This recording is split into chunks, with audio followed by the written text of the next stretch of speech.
Merci à tous d'être venus dans cette salle keynote remplie à craquer. Donc, je suis Jean-Luc Antoine, je suis MVP, j'interviens dans l'animation de l'écosystème et je suis également CTA, donc avec des bonnes compétences techniques. Et donc, on va parler technique aujourd'hui. On va parler intégration.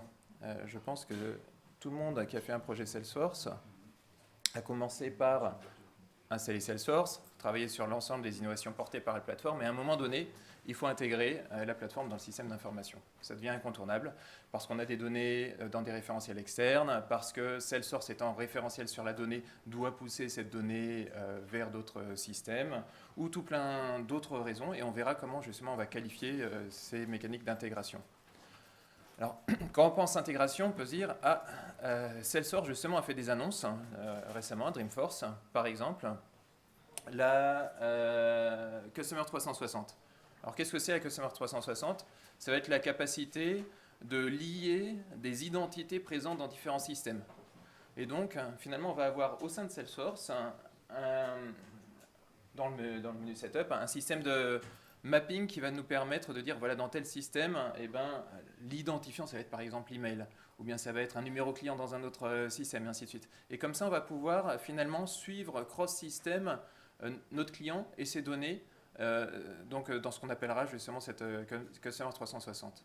Alors ça, c'est intéressant d'un point de vue CRM, c'est-à-dire qu'au lieu d'avoir juste la connaissance sur la plateforme Salesforce, on élargit bien au-delà avec ce qu'on peut trouver dans des systèmes ou par le biais de plateformes d'intégration telles que MuleSoft. Alors justement, MuleSoft, ça a été une autre annonce assez récente qui sert justement de plateforme d'intégration avec, par le biais de la plateforme Anypoint, un concept de réseau d'applications qui fait complètement sens, mais malgré tout, MuleSoft sait aussi gérer les architectures un peu plus classiques orientées services et donc fournir une couche de gestion de ces API.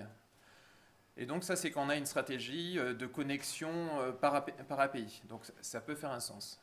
Maintenant, on voit qu'on a différents systèmes pour faire différentes choses. Alors on va surtout essayer de catégoriser l'ensemble des capacités d'intégration de la plateforme. Et on va aller dans cette direction-là. Tout d'abord, en partant du haut, la partie sécurité va concerner les utilisateurs. Comment est-ce que je vais me connecter à la plateforme et donc comment je vais intégrer cette couche de sécurité par rapport à la plateforme. Ensuite, si je descends un cran en dessous, je vais avoir toute la partie visible, la partie interface utilisateur. Donc là aussi, la plateforme offre des capacités d'intégration et on va voir lesquelles. Si on descend encore un cran, on a toute la logique métier. Est-ce que je peux présenter ma logique métier pour un autre système depuis la plateforme, ou alors même est-ce que je peux consommer une logique métier présente dans un autre système? Et comment, dans ce cas, est-ce que je m'intègre? On descend encore une couche en dessous et on est sur la couche de données. Comment est-ce que je vais faire mon échange de données entre Salesforce et l'extérieur? Et on peut même descendre sur la partie infrastructure parce que la plateforme s'intègre avec certains éléments d'infrastructure du système d'information. Donc on va commencer par la couche la plus haute, liée à la sécurité. Il y a un ensemble très important basé sur des standards de capacité de couplage en termes de sécurité. Alors, on va avoir du couplage sur la phase de login pour une identification à deux facteurs, c'est-à-dire qu'on va avoir par le biais d'un email, du téléphone ou quoi que ce soit, la capacité d'avoir une reconfirmation au-delà de la simple saisie du login mot de passe pour assurer que on est le plus haut niveau correspondant au standard en termes de sécurité. Mais ce n'est pas que ça, ce n'est pas que pour l'utilisateur, on va aussi par ce biais de cette couche de sécurité en termes d'intégration avoir d'autres normes qui sont portées comme par exemple OAuth qui va permettre l'authentification cross-application. Par exemple, on va autoriser une application à accéder aux données de Salesforce par le biais de ce type d'échange. Ou alors même par le biais de la Canvas API qui est bien plus spécifique à Salesforce, on va avoir un mécanisme de sécurité qui va s'assurer que l'application hébergée par ce type d'intégration va être autorisée dans les deux sens. Si on regarde un exemple d'intégration sur cette couche de sécurité, le plus simple c'est le single sign-on. Donc dans cet exemple, c'est un flux XAML.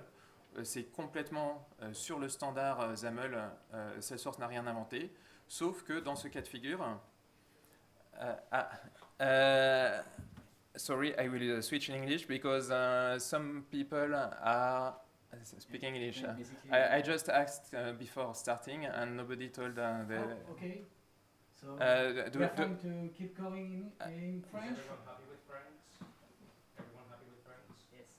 It's okay. Yeah. Ok, Okay. je reste en français alors. Okay. I just want to make sure. Ouais. J'avais posé la question avant. Ah, Donc, sur la partie sécurité dans le cadre d'Influxaml, on va avoir des possibilités que Salesforce joue un rôle d'identity provider ou de service provider. Donc, vraiment basé sur des standards, des capacités larges d'intégration pour différents cas d'usage.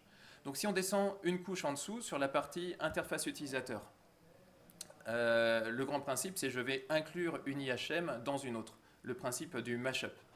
Et là, Salesforce nativement propose par de la configuration la capacité d'inclure l'écran d'une autre application dans un onglet ou faire du débranchement de liens contextuels ou par le biais de la technologie Canvas, d'avoir une interaction entre les deux IHM, c'est-à-dire entre l'IHM de l'application hostée et l'application Salesforce, bidirectionnelle.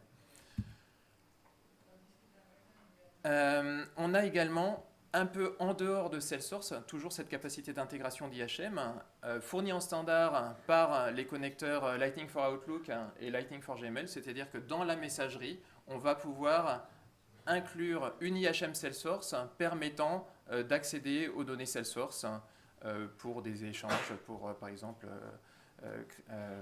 pousser une opportunité depuis l'adresse email, depuis la messagerie.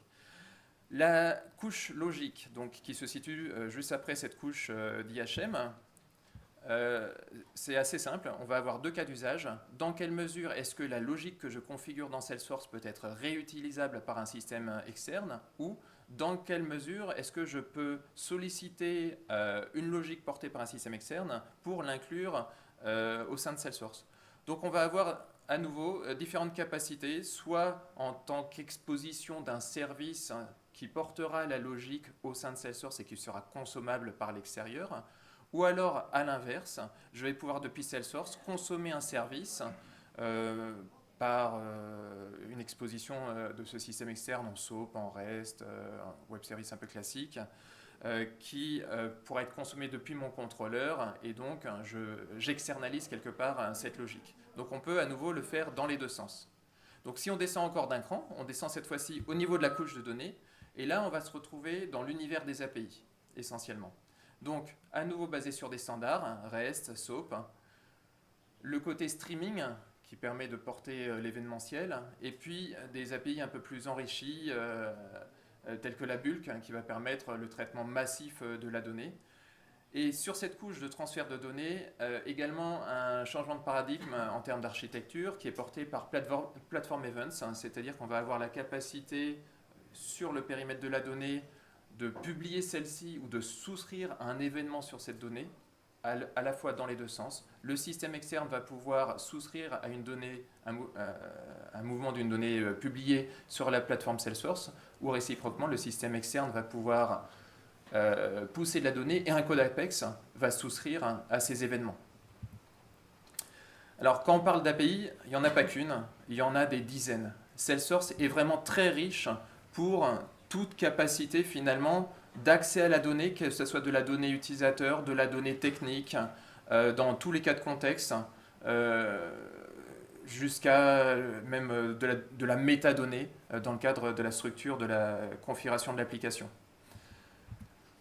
Si on fait un petit focus sur la bulk API, parce que c'est une API qui permet de traiter du grand volume de données, historiquement, qu'est-ce qu'on devait faire? On devait décomposer un job, donc une demande de mise à jour en masse de données par exemple, en un ensemble de batchs qui était ensuite parallélisé sur les serveurs Salesforce pour l'exécution, et puis qui fournissaient chacun un résultat par rapport à leur périmètre. Et ensuite, on avait le retour, donc on faisait du polling assez régulier jusqu'à ce qu'il y ait la fin d'exécution de ces jobs.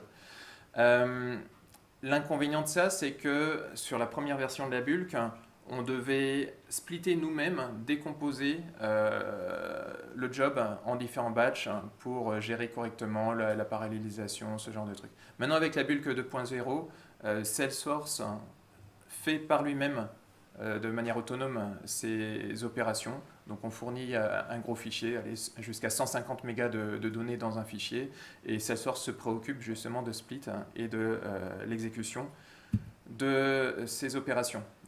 Sachant que la bulk, on peut faire de la création, de la suppression, avec une particularité, c'est l'API qu'il faut utiliser pour la suppression physique. Quand vous faites de la suppression en masse, pour éviter de retrouver une corbeille ensevelie de millions de données, eh bien on va plutôt privilégier le hard delete, et donc on va utiliser la bulk API pour ça.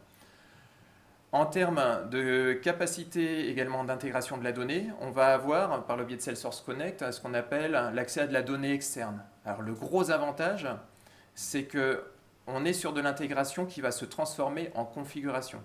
C'est-à-dire qu'on va, en sous-jacent, utiliser un standard de connexion tel que OData, ou alors un développement spécifique en Apex pour aller récupérer cette donnée. Mais sur la couche juste supérieure, ça va être retranscrit comme si c'était un objet à part entière, comme un custom object dans la plateforme. Et on va bénéficier de l'ensemble des capacités de configuration au-dessus de cet objet externe. Donc on va être en mesure d'afficher des pages de détail, de gérer des relations entre un objet et un autre, de faire du reporting, de faire des requêtes, et même d'y accéder par l'API. Donc ça, c'est assez intéressant parce que ça simplifie la capacité d'intégration d'un système externe, par exemple un SAP qui serait maître sur certaines données, pour présenter ces données au sein de Salesforce sans nécessité de réplication de données de ce système vers Salesforce, qui représenterait très régulièrement des problèmes de fraîcheur de données ou de limites en termes de quantité d'API à utiliser à chaque fois que la donnée bouge, ou de performance. Là, on est certain que la donnée est toujours à jour parce qu'elle est lue directement dans le système externe sans être stockée dans Salesforce. Donc ça, c'est assez intéressant. Ça se configure vraiment très simplement. Il n'y a pas besoin d'être technique dans la mesure où le système tiers accepte le protocole OData. On a également dans l'écosystème Salesforce une plateforme de développement spécifique qui s'appelle Heroku. À partir de là, on peut faire tout type de développement, sauf que lorsqu'on veut coupler ces développements vraiment spécifiques par rapport à un usage CRM de la plateforme, on se retrouve très rapidement avec une problématique. Comment j'accède à ces données ou comment est-ce que je les réplique? Et si jamais mon développement spécifique fait du traitement de masse que je veux externaliser, eh bien, j'ai tout intérêt à répliquer ces données plutôt qu'à y accéder en direct. Typiquement, un processus d'archivage, c'est assez intéressant d'avoir les données répliquées dans Heroku, et avec cet algo présenté ici, on va finalement on va réutiliser ce qu'on vient de voir avec la couche OData pour gérer les données externes, c'est-à-dire présenter ces données archivées au sein de Salesforce. Donc on les a retirées de Salesforce, mais tout le processus d'archivage va se passer entre deux bases, une base répliquée de Salesforce dans Heroku et une base archive. Et cette réplication dans Heroku, eh ben, il n'y a pas lieu de la développer parce qu'à nouveau, il y a un connecteur qui fait le job et qui présente l'ensemble de ces données dans une base Postgres. Un petit aperçu de Platform Events. Donc, en termes de nouveautés sur Platform Events, maintenant en standard, on va avoir par le biais de Capture Data Change la capacité native, sans configurer quoi que ce soit, de recevoir l'ensemble des événements sur l'ensemble des données. Par exemple, j'ai un objet standard account, j'ai une création de compte, automatiquement ça propage un événement sur Platform Events, et réciproquement, je supprime, je mets à jour.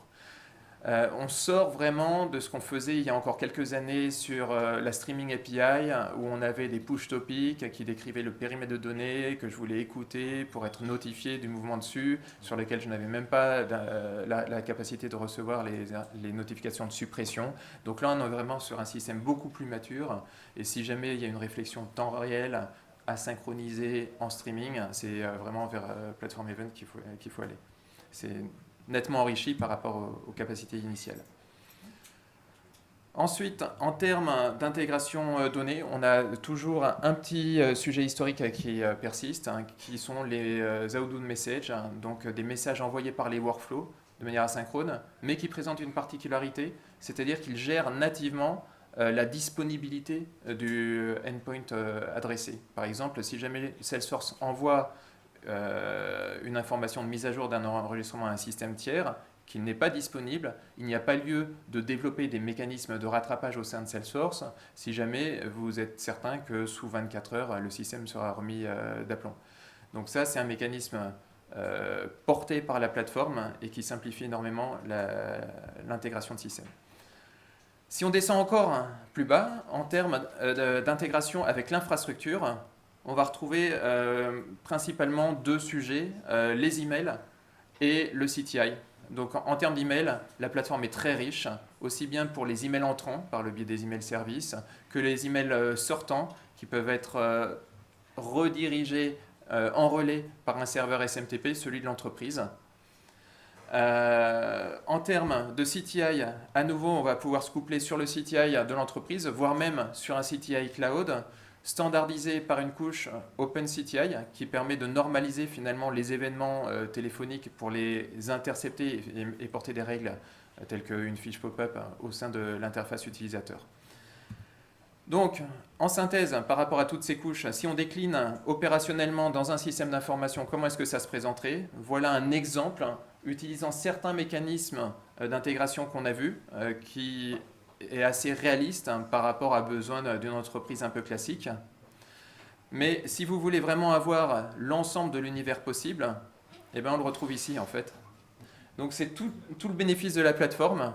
Ça paraît déstructuré, mais en fait ça reprend exactement la structuration en termes de couche d'accès aux données, la partie process, hein, donc pour les règles métiers, la partie infrastructure, etc. Donc tout ce qu'on a vu finalement c'est matérialisé sur ce schéma, avec en plus un détail sur les protocoles utilisés derrière cela.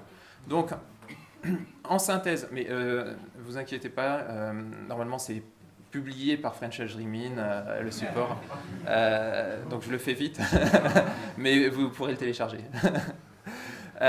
Donc les bénéfices de l'intégration avec cette plateforme, c'est qu'on est vraiment basé sur des standards de marché, pas des standards réinventés, et puis plutôt modernes. Une capacité de configuration de cette intégration. Et pour répondre à un besoin, finalement, on a plusieurs possibilités. On a aussi une capacité, par le biais d'AppExchange, d'aller prendre des connecteurs qui font déjà le boulot si jamais vous avez besoin d'intégration avec un ERP au sein de l'entreprise. C'est également une autre solution, mais ça passe par ces couches qu'on a vues. Et puis, c'est complètement sécurisé. Voilà, on est dans les temps. Et donc, maintenant, les questions. J'ai une question par rapport aux limites des API. Il y a des API standards qui sont augmentées, plus on a des utilisateurs dans la plateforme, plus tout à fait. Façon augmentée. Oui. Si je ne me trompe pas, la bulk API, elle reste 10 000 par 24 heures, quel que soit le nombre d'utilisateurs. Oui, oui.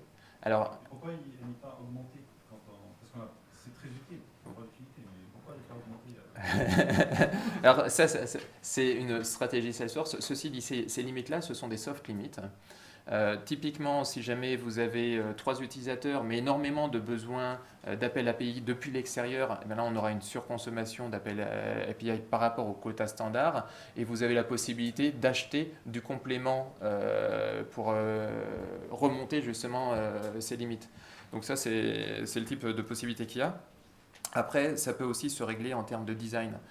Est-ce que la stratégie de pousser les enregistrements l'un après l'autre est la bonne alors que ça surconsomme de l'API? Ou alors est-ce que je vais utiliser de la bulk API alors que j'ai un volume d'enregistrement très faible? La bulk API, elle est intéressante à partir de 50 000 enregistrements. En dessous de 50 000, on peut réfléchir à l'usage d'une autre API. Typiquement, REST ou SOAP, on peut déjà envoyer en un appel API une inscription de 200 enregistrements. Donc on bulkifie déjà à un plus faible niveau et ça peut être une alternative en termes de choix de solution. Moi j'ai une petite question sur la partie l'intégration raw data. Oui. Quelles sont les contraintes? Est-ce que c'est déjà payant ou pas? C'est payant. D'accord. Et est-ce qu'il y a aussi des problèmes? Mais tout est négociable. C'est payant parce que c'est même pas dans le sens, il faut acheter quelque chose. Oui, c'est quelque chose en plus, effectivement. Il y a des limites aussi en termes d'appels, de nombre au moins d'enregistrements qui est transverse entre les deux systèmes Euh, et quand on fait un appel aux data, c'est par paquet en fait. Hein. C'est comme si on avait un curseur qu'on déplaçait, donc il faut que le système soit complètement compatible aux data pour avoir justement cette bonne mécanique. Vous ne pouvez pas, enfin c'est pas l'usage qui est préconisé d'utiliser aux data pour récupérer des millions d'enregistrements. C'est plutôt un usage utilisateur où on va accéder à de la donnée externe. Si jamais il fallait récupérer des millions d'enregistrements pour des raisons de reporting, par exemple, il y a d'autres stratégies pour, par exemple, coupler à Wave de la donnée externe. Et on serait sur un autre mécanisme d'intégration. Donc il faut penser ces données externes basées sur OData comme un usage unitaire par un utilisateur, pas pour un usage d'intégration massive. Voilà. Du coup, les données à récupérer sont identifiées par l'utilisateur. Alors en fait, les données récupérées peuvent être liées directement à des données CRM, c'est-à-dire qu'il y a des mécaniques qui sont mises en place permettant de relier un enregistrement externe à un enregistrement interne. Et donc dans la navigation de l'utilisateur, sur une présentation de page, on peut très bien avoir en related list de la donnée externe. D'accord.